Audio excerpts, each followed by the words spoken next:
Oh, pre, wala ba reporter?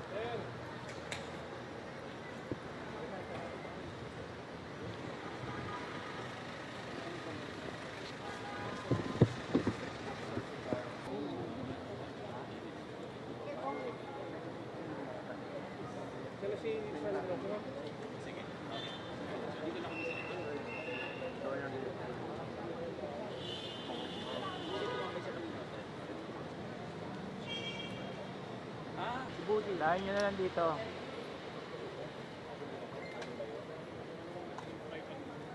Neri, dito tayo. Dito tayo, Neri, para hindi tayo, hindi magulo. Saka, ano din, dapat na. Ulo, pre. Dali. Ay, sorry. Check. Hey. Elmi!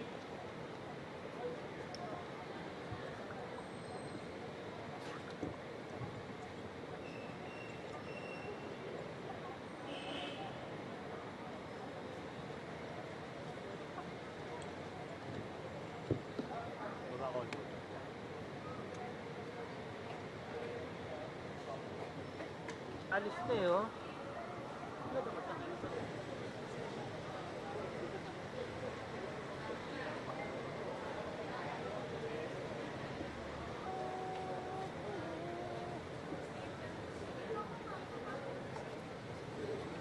Sige, ready.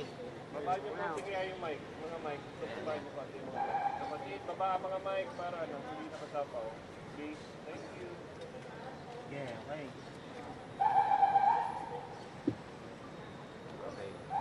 Okay, rolling, guys. Okay. Yung time to state your name muna po. Good morning, I'm Attorney Francesca Senga, spokesperson for Mr. Bong Revilla.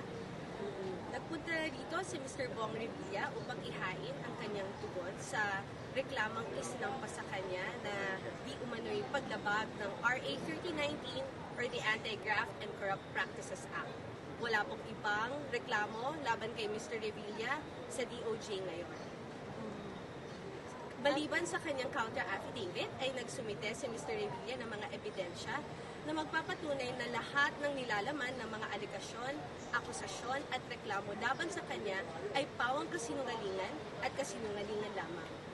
Umaasa si Mr. Revilla na magiging patas ang Department of Justice at titignan niya ang ebidensya at hindi na paaabutin ang reklamong ito sa korte.